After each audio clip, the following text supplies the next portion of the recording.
beautiful, really lovely. Yeah. The other thing to notice is like the minor seventh chord and the, like say, the D minor seventh and the C6, um, they're interchangeable. Like like the C6 is A minor seven, and the D minor seven is F6. So you'll notice that in various parts. Whereas especially when you got that slab chord. So that's F6 or D minor seven, and so yeah, we're kind of recycling shapes. But except, so you're doing all sixes for the last one, but in the middle chord, you're switching between, for some reason, between a 7 and a 9. Yeah, and that's my fault. And the only reason for that is the ninth sounds better. It's like there's no like or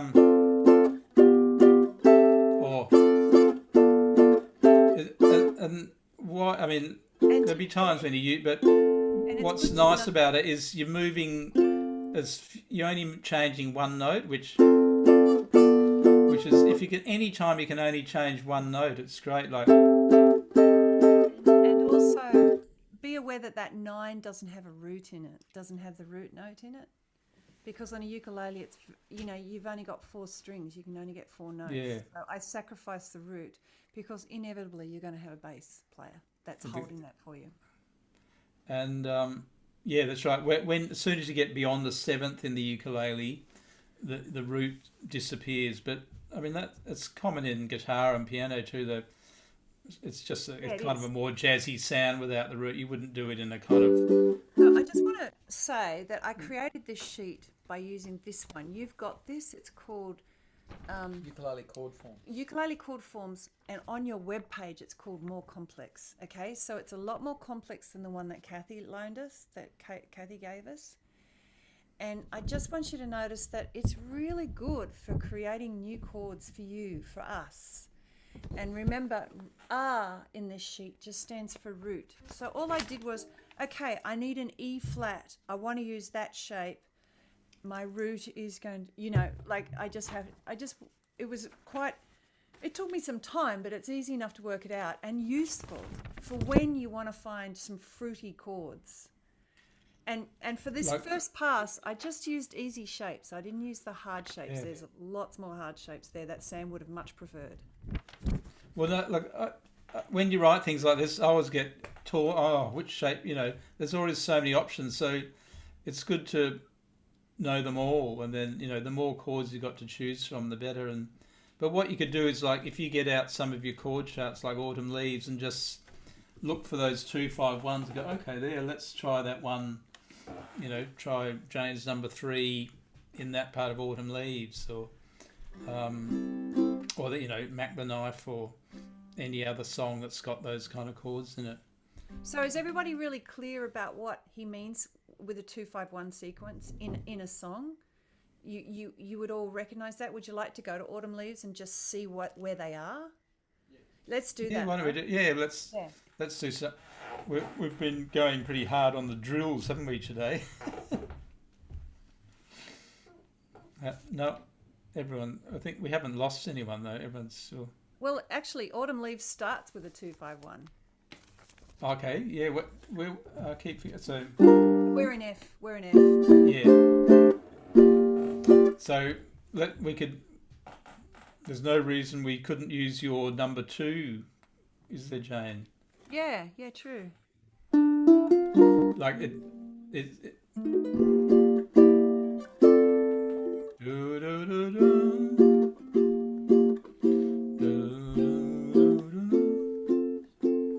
So yeah, there we go. The instant use. Yeah. Instant gratification. Yeah.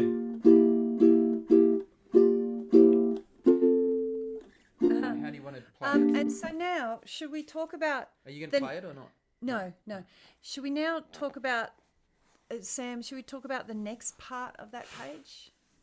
Oh, the scale tones? Yeah, why not? Let's do it maybe just for one of the shapes, do you think? Exactly, just one shape. Yeah, just to sow the seed, yeah. Actually, maybe for 2, because there's 2 scale patterns. That's it for the whole, the all. Is that okay? Yeah, great. Yeah. So we'll just do the top two.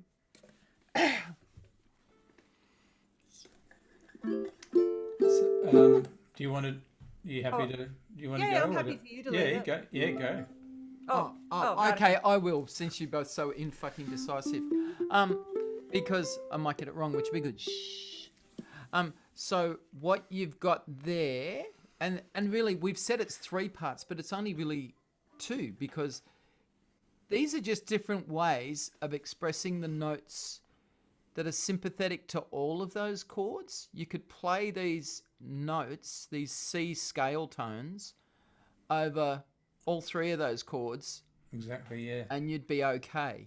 And the first one is displayed in a linear fashion, and the second one is just displaying exactly the same thing except in a box fashion. And some people understand the box better than they do linear. So you can use either or, whichever way appeals to the way that your brain works. Is that all right? That's really good. And I was just going to, like, when I was crapping on before about knowing some little tricks around all your chord shapes, this is kind of exactly what that is. So if you're kind of on that last C6 chord, that scale is just, so I'm doing it quickly, but it's all around that zone. So should we just, do you want to just play it slowly or something? Yeah. Yeah.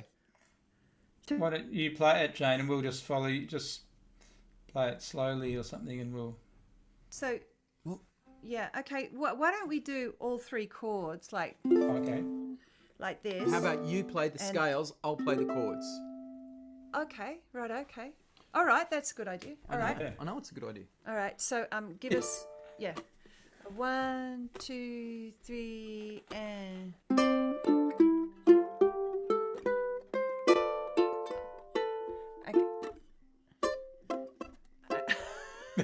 Okay. I'll turn mine off. Sorry. Okay. No. Faster? No. Yeah. Just give us a da Okay. da da, because the Okay, way you're sure. playing is actually you can't hear. I'm the- arpeggiating. Yeah, a bit too much. exactly, All right, which is- sure. 1, 2, 3, and.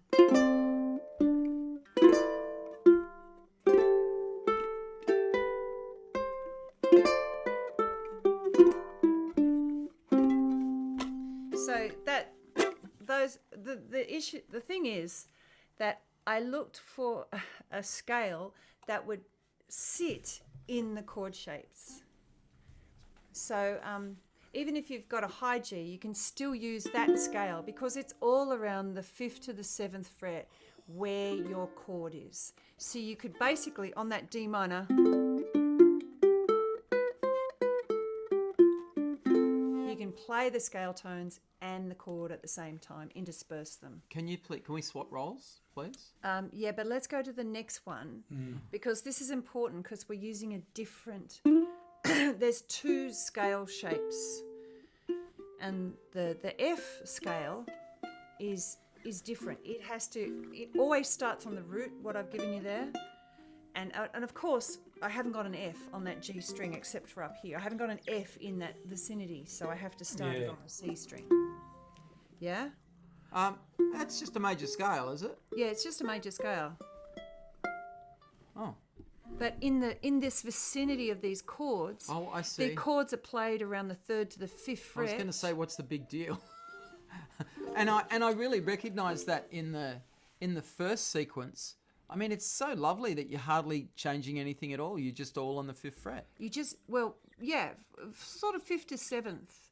And with the next one, it's sort of like 3rd to the 5th, yes. you know? Maybe the 6th. You're sort of staying in the region, you know? And this one is especially suited to the last chord, I guess, isn't it? Because you're going, you can kind of hold down the chord and you can kind of play all the scale notes nearly while holding down the chord. Yeah, exactly. You Which can is- hold the F6 down and play the whole... Yeah. Yeah, you're right. Yeah. Yeah, this is really good. Okay, let's play that. Let's go around that cycle, okay? So, You and I. Okay.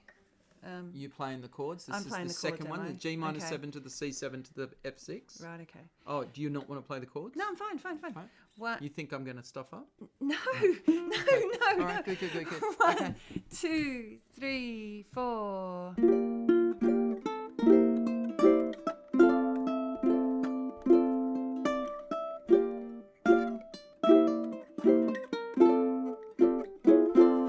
Yeah.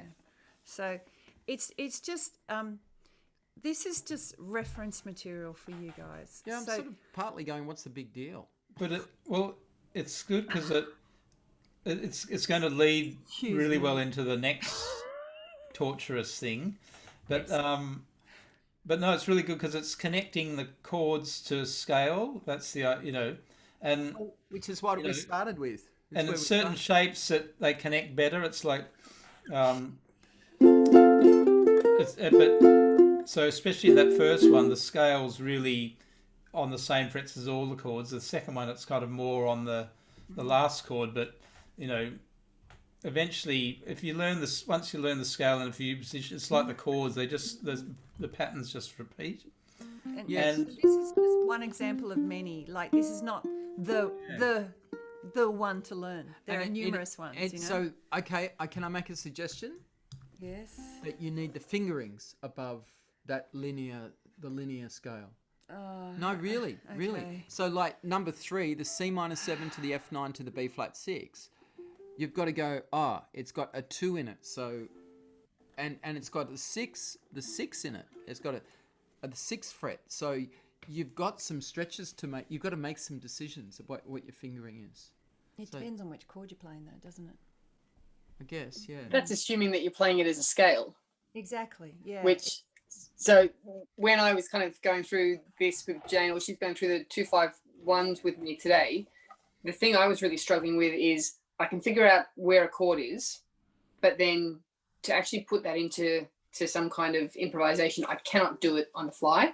And it was about going, okay, so hang on, if we're sitting around here, this is where I'm kind of basing my scales, and we certainly weren't anticipating going just up the scale, but being able to go, okay, those are the notes that you will base your improvisation on. And you're obviously not always going to be playing, you don't want to be playing your E over your D minor or whatever, but just being able to fit them in. So I don't know that, sorry to go against the grain, I don't know that finger rings actually fit. Like at this stage, like because we're not after any kind of performance with these, it's just literally where the notes are. Like, I mean, if you had the fingerings there, you could get a smooth, but it's really just more about hearing where the notes are and where the chords. And for me as a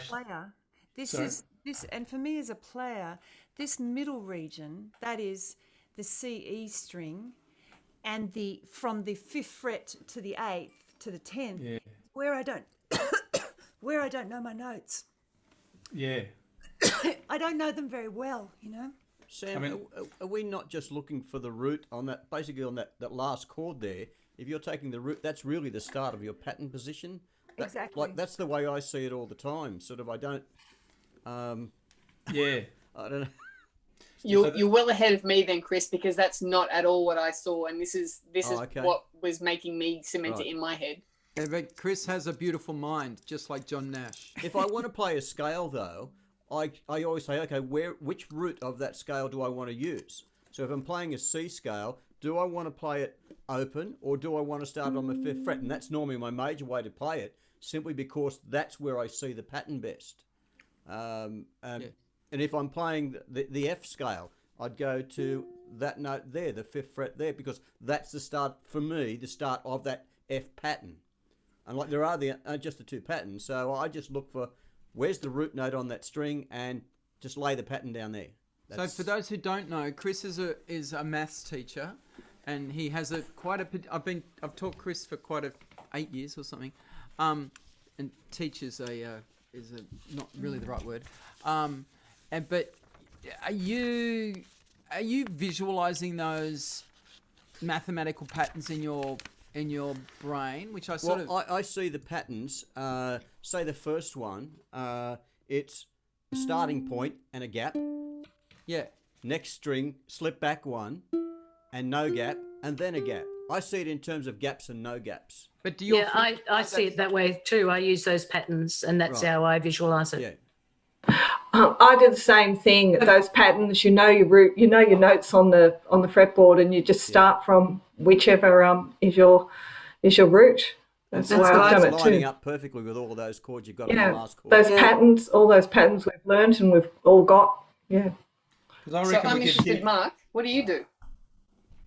I, Do you look at a fretboard and go, oh, I'm just going to hit this C, and then I'm going to hit the E flat, and then I'm going to go up to the B? yeah, no.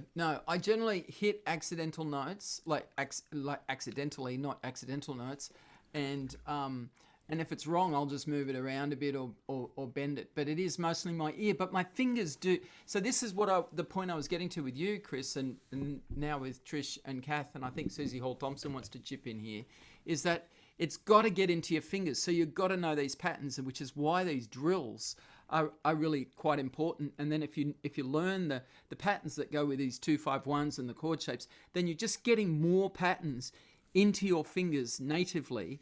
And then you know where you can make your mistakes and where you can get it right and where you can put your expressiveness in. And Susie, were you going to say something? HT? I was going to say exactly the same, because I'm a very visual person and it's all patterns to me, a lot of it, but a bit of ear as well. Yeah, a bit of both. Mm. Yeah, and look, we heard some people with their, you can learn your patterns, but there's so much about feel, and like I have not learned any theory until I started teaching. I mean, I obviously learned a bit, but I really didn't learn my theory. I didn't know what the word bloody diatonic was, until I started teaching ukulele. So I've developed my soloing skills, which are fairly limited, but they're quite expressive, particularly on the trumpet. But I'm quite limited because I don't know my theory, and that's just from playing and yeah. And can I move you along though? Can I move you guys along?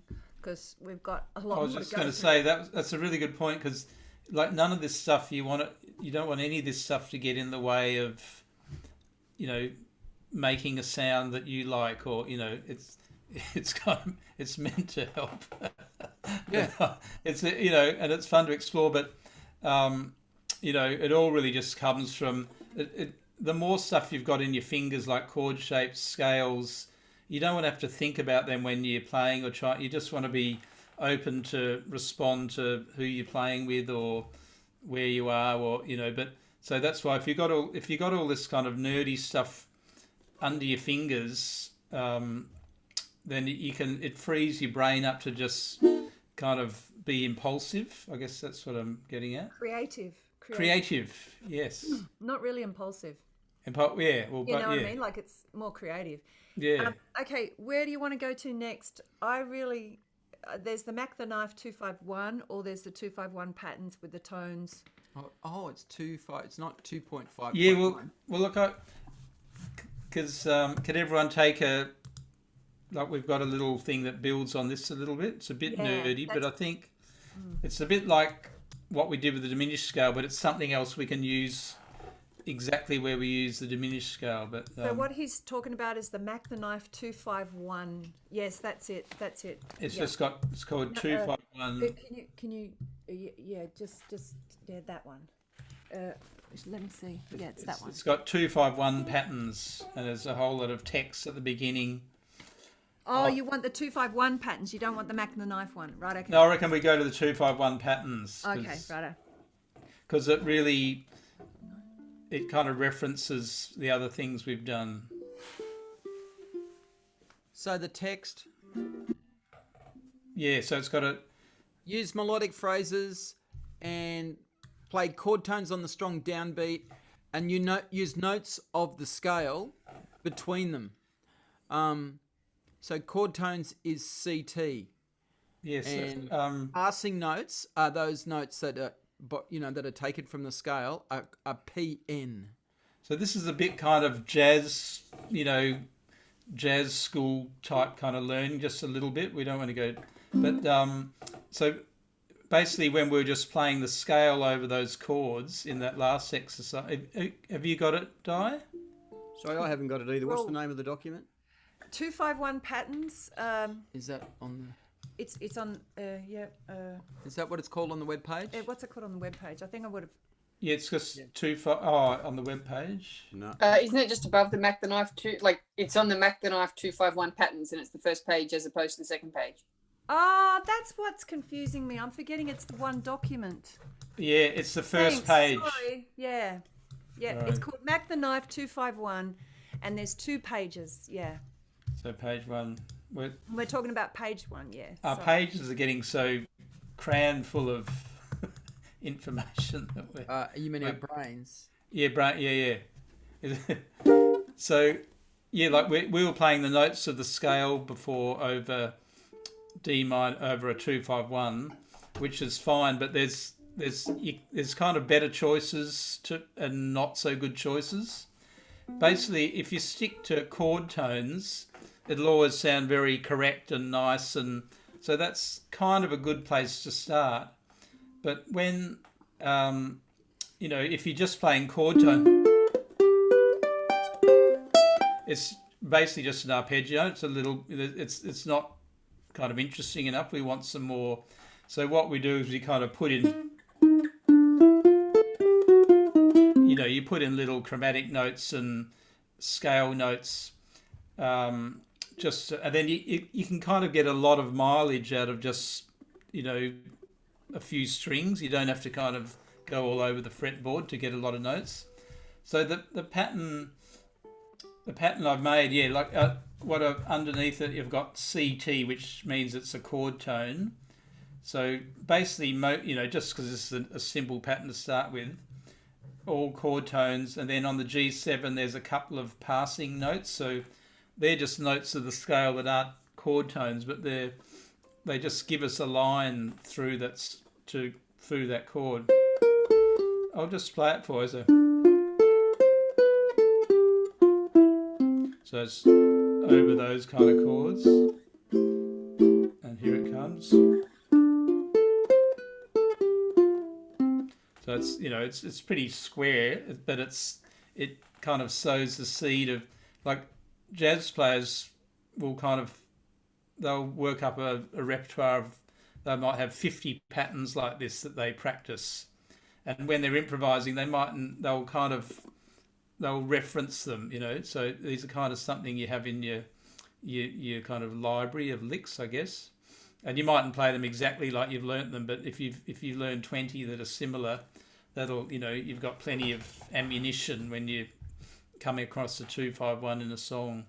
Do you want to just play that first? Should we just play that D minor 7 G7 C6 one slowly? So, all right. 1, 2, 3, 4.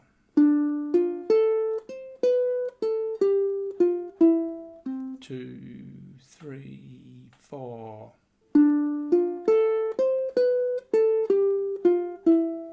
2, 3, 4.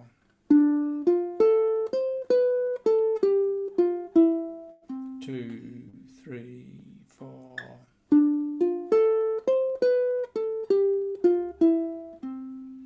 Everyone go okay with that?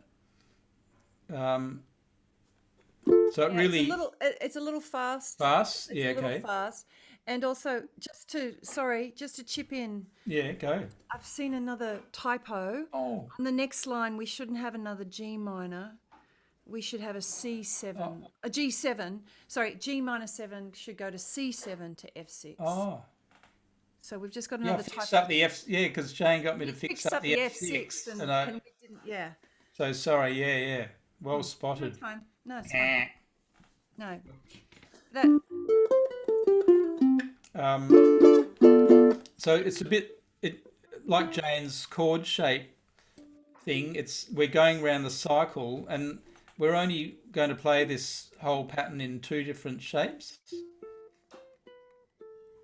Are we ready? Do you want to try the second shape, or do you want to do the second shape? Okay. So yeah, sorry, it should be G minor C7's F. So here's the second shape. I'll go a bit. So 1, 2, 3, 4.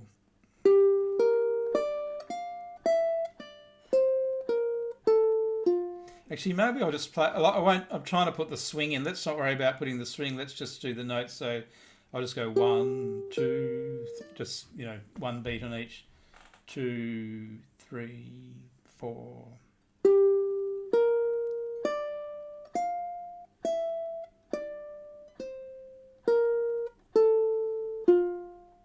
And again, 2, 3, 4.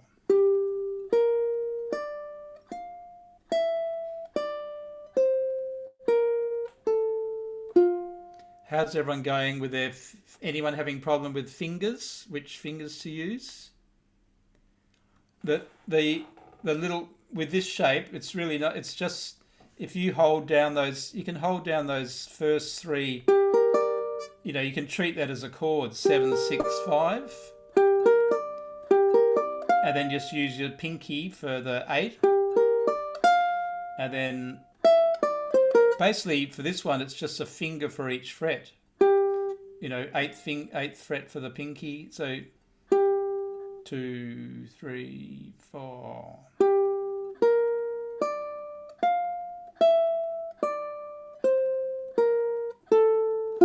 And I'm playing those last 2 just with the same finger.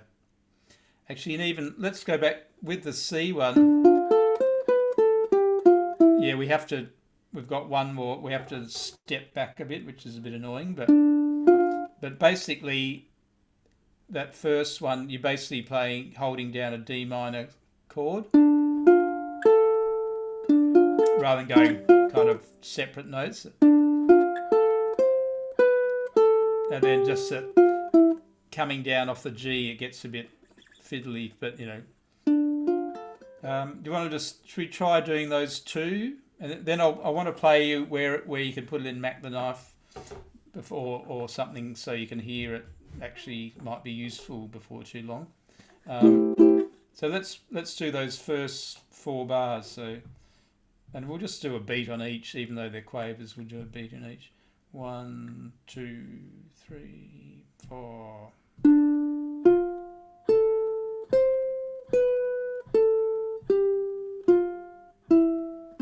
Then now we go to the G, 2, 3, 4.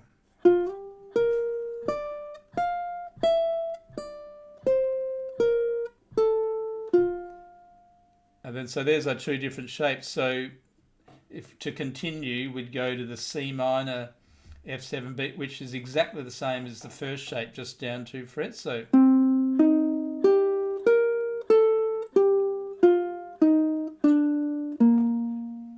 and then the F minor one is just same as the G minor one, down 2 frets.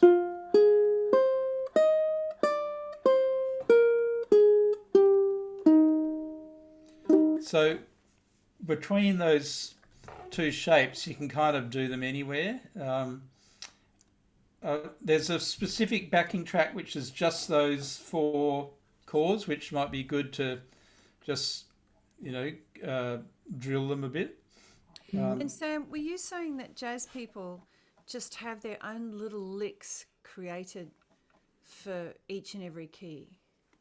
Yeah, well, what they tend to do is, especially, is they'll make up their own 2-5-1 pattern, and then for their practice, they'll take it around each key like we're doing.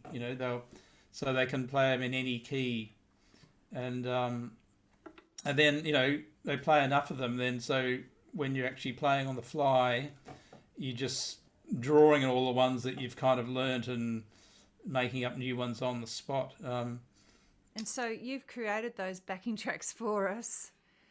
Yeah, so I'll play the just so we can just make sure it's all right. So, hey Sam, would you play the 4-chord one? Because I'm feeling like I don't know when it repeats on the 4-chord one. On the 3-chord one. No, 4-chord. The 4-chord one that you gave us. Okay, yeah. So that's when I say the 4-chord one. That's just exactly those 8 bars. So it fits that. But I'll play it with that just so you can. What 8 bars? Just so everyone knows how to. The 4 lines here. Oh, that's 8. Yeah. Right, that's 4. Yeah. It's not really. So and if it's too fast, I can make it slow. And 2,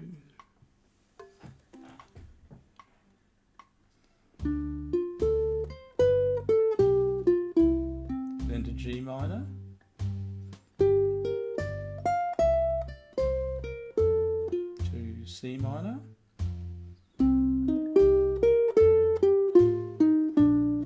F minor.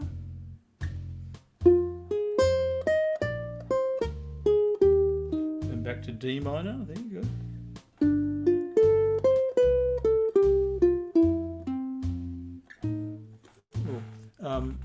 So did you have a quick?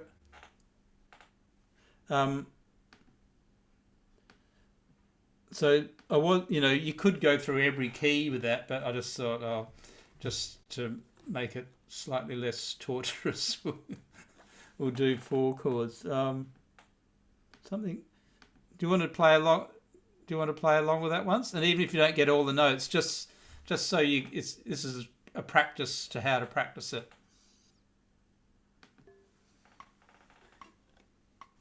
1, 2, 3, 4.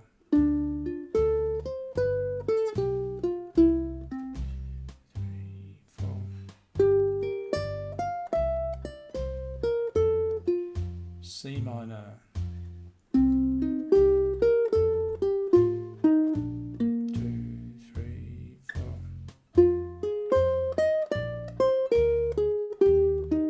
It should go back to D minor. Yeah.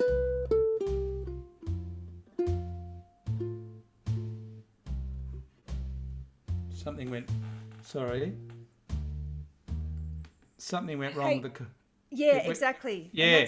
I was trying to practice to it this afternoon, and I thought, Yeah, there's like sorry. an extra bar in there or something. And I opened it up in iReal Pro, and it looks normal, but the MP3 looks. Yeah, I know, because I'm just looking at it now. Yeah. Oh, look, sorry, I'll sort that Sort that out. It's only the 4-chord one.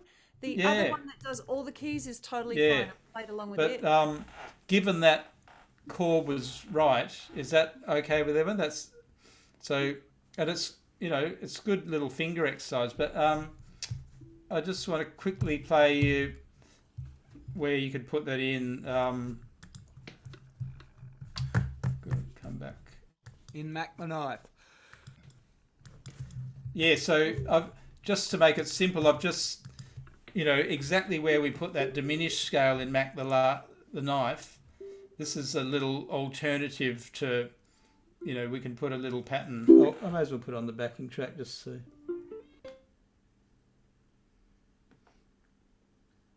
All right, so.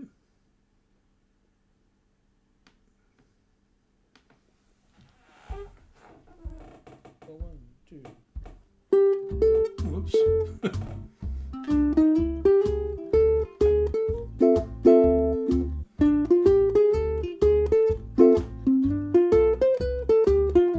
There it was.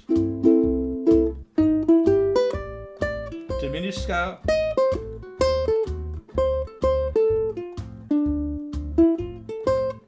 Here we go.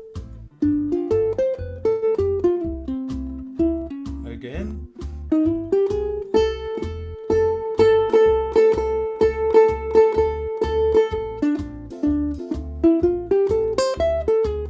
Here we go.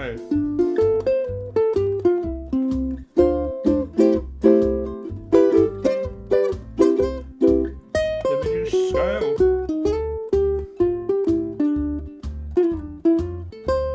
Here we go.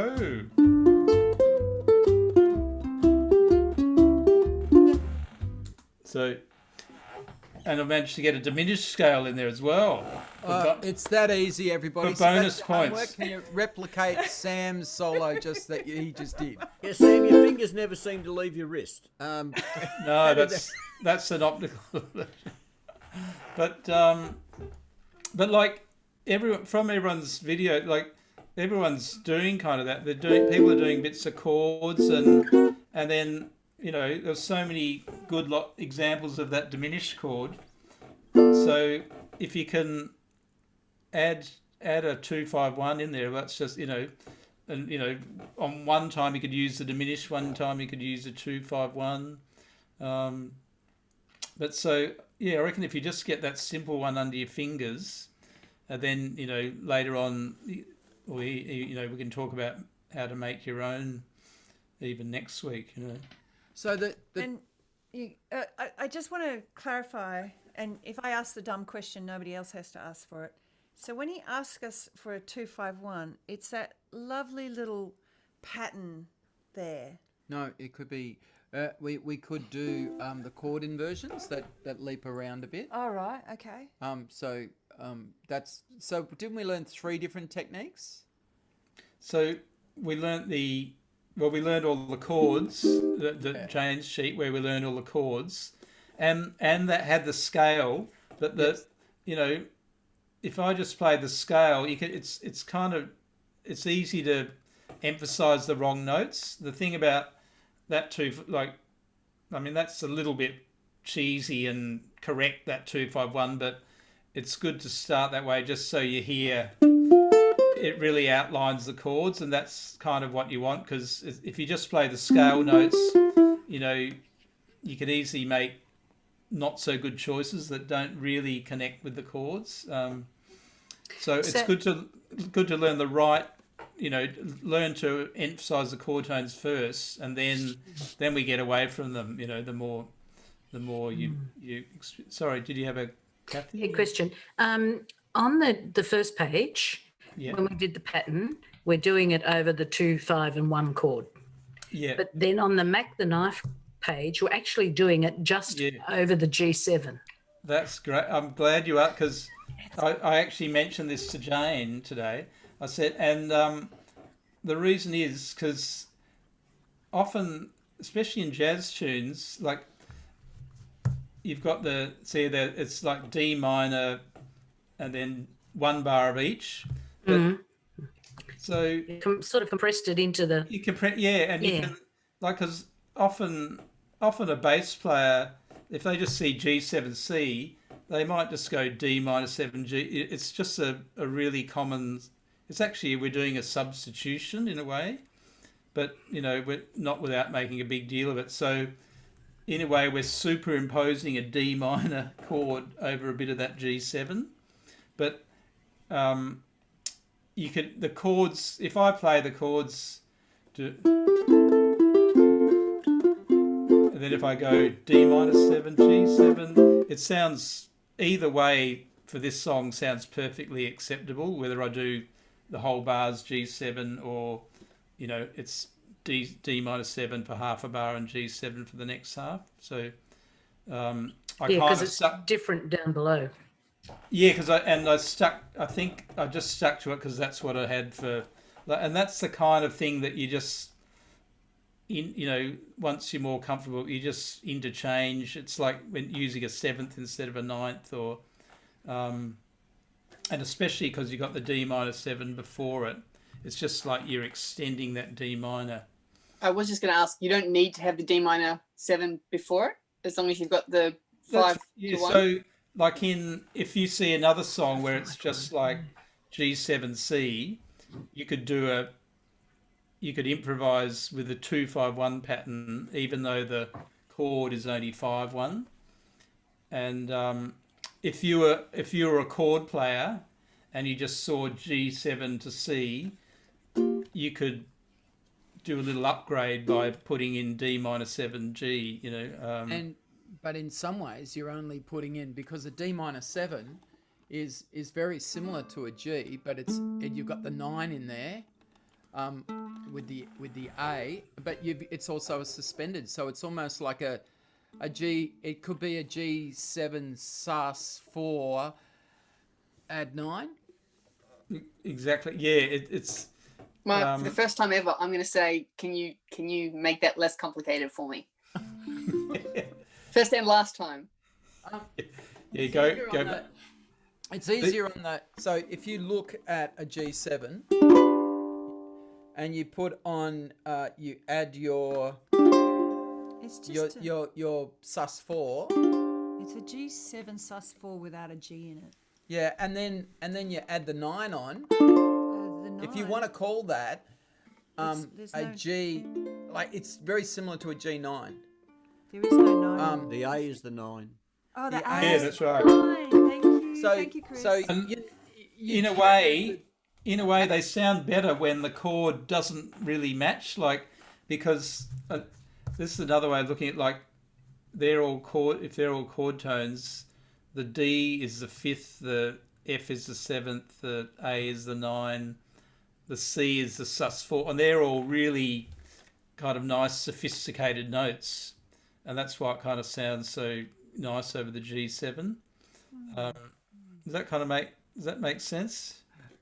Which is also similar to when we did the diminished last week. So where you said if you're doing a G7 and you said go back to you're doing a G7, that means you could do an F diminished, and again it's only one note difference. Well, I mean, yeah, that's right. It's similar. So you're choosing substitution chords that are similar but different. What I think I said at the top here, just because I noticed that and I thought someone's going to pick me up on that, and I'm glad. But the patterns below over the D minor chord, but on the oh no, where did I say it? I think I put it in somewhere. Oh yeah, in addition to poozing. It's the new word for using. Poozing on 2-5-1 progression. This pattern will also work over a simple 5-1 progression. It's just a little bit more exotic over the 5-1 if you're poozing it in that way. And what does poozing mean again? Using. So, the homework is more of the same. You can just use the same songs, but you might want to now create your own 2-5-1 phrase, right, Sam? Yeah. Well, to start with, I reckon just have a go at getting it in Mac the Knife like I've got there, just really, very standard, just so you can really hear it. And then, because that's what I was really impressed, like everyone last week managed to get the diminished scale into Autumn Leaves without, you managed to transfer it really well. So if you can transfer one of these patterns to just even one spot in Autumn Leaves, that'd be a great little advancement. And perhaps just use a little bit more chord melody, like in your improv. Just make sure that you are putting in some chords. So you could pull something out of Sam's 2-5-1 patterns, or out of Jane's 2-5-1 chord progressions sheet. Yeah, that's right. So you could use either or. You'd both. only use my chords though. Remember, those are just scales. They're not melodic phrase. They're not necessarily nice melodic phrases. The scale tones I've got, but certainly the chords are very pretty. But you're talking about inversions there. So yeah, the inversions, chord inversions. Like you nice. You don't want to just do one of those. You want to maybe do something a bit creative with the inversions if you're going to do that. Like. And if there's some of you that's not getting your homework out at the moment, there's about 40% of you that aren't doing homework, and that's okay. Yeah, just like it can be easy for all this to get a bit of a mind boggle. So it's important just to play something that you like the sound of, even if it's nothing to do with any of this. Like just. That's always got to be the case. You've got to play something, you like the sound. There's no, but having said that, everyone seems to be kind of taking on all this stuff really well. Because look, my feeling is that the homework is probably more important for us to know where we're at in what we should be teaching. Like if all of you go back to suddenly doing Deep in the Heart of Texas. We know that we should be actually pulling it back a long way. But if you were using 2-5-1s all the way through Deep in the Heart of Texas, that'd be fantastic. So it's more to give us feedback about how things are going with what we're teaching, and really nobody here is going to fail except for Ruth McRae. So, But yeah, what I saw on Facebook. I might have missed one or two just because they've come at different times, but everyone, I saw references to everything that we've been doing, which was really, really good. Well, it's gratifying, isn't it? It's reassuring that it's getting in. That's right. Yeah. Are there any questions, folks? Dumb questions are good. Whatever song we fancy. Yeah. I think Sam is suggesting that we should do. Were you suggesting that we, like, it's good to keep drilling down with the stuff that you've been doing because you're getting more familiar with this limited repertoire? It is a bit easier for me. Like, I've actually added a new song. What's easier for you? I've added Fly Me to the Moon. It is a little bit easier if it's the songs that we're covering, because then I can, it's easier for me to spot the diminished, I spot the 251, that sort of what stuff. I'd suggest is, maybe just to initially, get a 251 in without too much trouble and going, where's it going to fit and what note was that? Do that one do the one on that in Mac the Knife that I did. So that's in that set page number 2, just so you can hear it. And then if you want to try it on Autumn Leaves or any other tune, you'd have to kind of actually look for where it works. So it'd be like,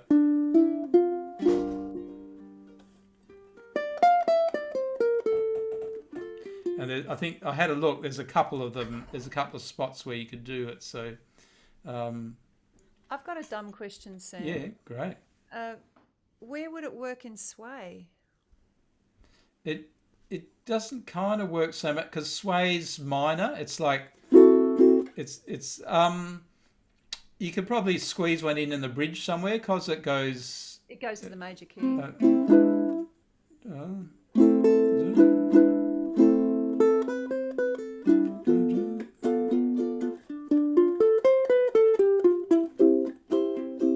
It works there because that's just a 5-1.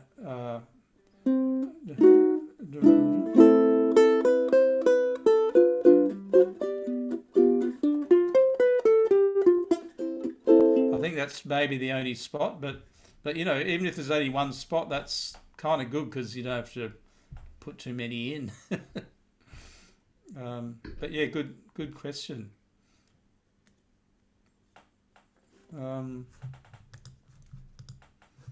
But yeah, they're fun. Once you can fit a few in, and if you can alternate it with the diminished thing that you did last week, I reckon you'll have some fun with those. And Trish, if you want to use your another song, that's fine. I just might not be able to see, but that's fine. That's fine. It's your homework. It's your practice, So, yeah. And I reckon after a thing like this, even if there's only one thing that you kind of take on board and run with it, that's fine. It's not like, you probably won't use all of this stuff. Some people use all of it. Some, they might. So, but it's good to try them all. But eventually that. If you get a couple of things that end up in your playing, that's really good. And that's about all I can think of tonight. All right. Well, good. Yeah. Okay. So exhausting. I have a request. I would like everybody to sing me happy birthday with all of your channels open. Tomorrow is his birthday. It's my birthday tomorrow. So if you just open up and all just sing happy birthday. With your ukuleles, please. Oh, God, yes. In what key do you want? What key? I don't care what key you do it in. You can just pick your own key. Oh, well, I'll choose different keys. That'll be interesting. Ready? Yeah. 1, 2, 3. Happy birthday to you. Happy birthday to you.